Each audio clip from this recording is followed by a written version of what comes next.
We are actually very privileged and honored that RNA has chosen Malaysia as the host country, and we are very pleased, very delighted that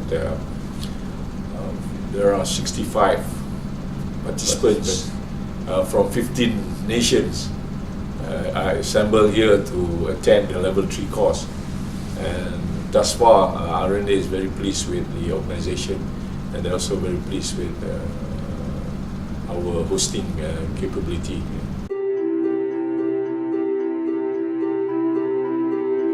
The Malaysian Amateur Open was most of the time we open for bidding for our athletes, either the Golf Association of the state or the golf courses themselves who can come and bid, that they are ready to host the MAO.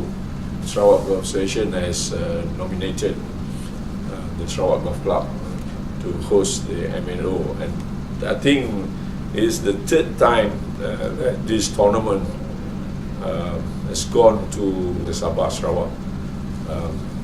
Once it was in Sabah. Sarawak has hosted it before, but this is second time Sarawak will host this Malaysian Amateur Open, which is a blue ribbon tournament and is participated by at least 17 to 20 nations in the Asia Pacific region. For example, last year we've got about from 17 countries. This tournament we have been collaborating with the Asian Pacific Golf Committee, APGCC, which hosts the top amateur tournament in Asia, and they will send some of the top amateurs to play in our tournament. So this is our aspiration.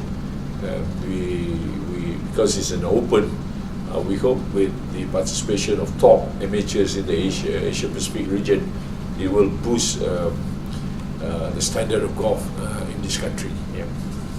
We'll take the golf club that has been selected about 3 to 6 months to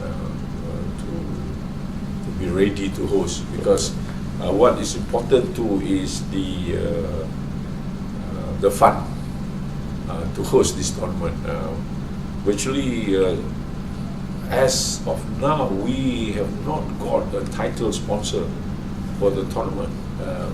So we've been relying on the state to raise sufficient fund to become host to the MAO. But in the meantime, Malaysian Golf Association been working with the Ministry of Tourism, and Ministry of Tourism has been very supportive, and they have sort of allocated part of the cost to defray some of the overall cost that we need to host such a tournament.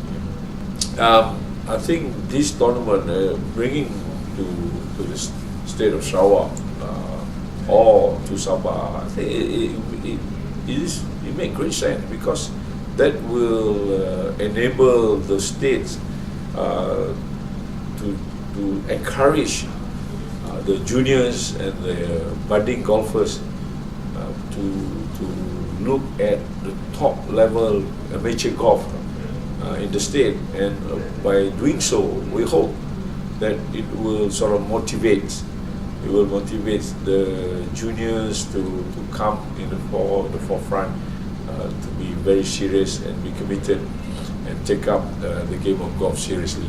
What Tan Sri was saying, that 2009 there was what we call that tournament was held, so it had increased by percentage of 20 to 30%, because they have academies. Sarawak, they have their own academy junior, so they have produced good golfers, especially coming from their junior side. Seen or we observe the golf courses in Sabah and also in Sarawak taking shape, and they are actually of a level that is comparable to those that are in Semenanjung.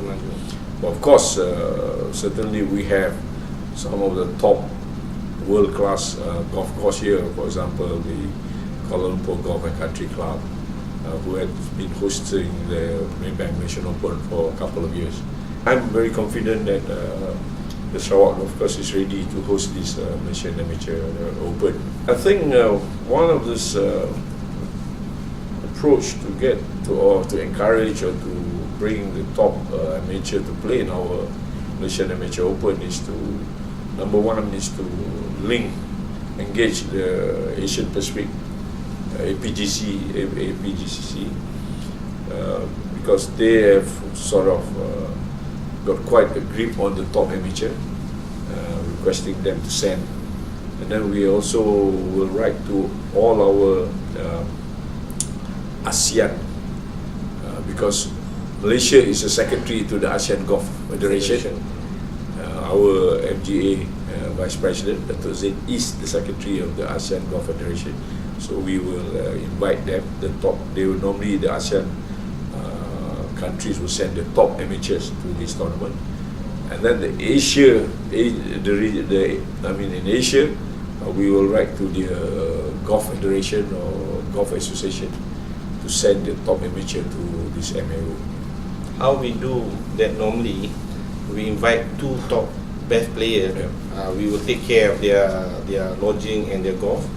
Likewise, if we go to their country, they will do the same, reciprocate the same thing. It's the next year we name the venue or decide.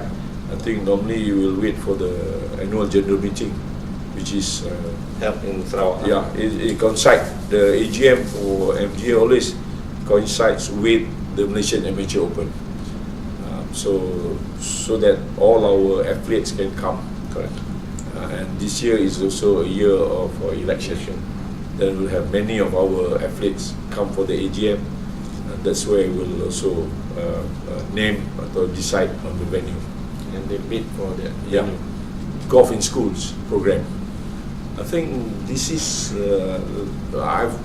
we have met RNA to support the scheme, and thus far the pilot project, the schools that are participating now, 7 schools in Selangor and Wilayah.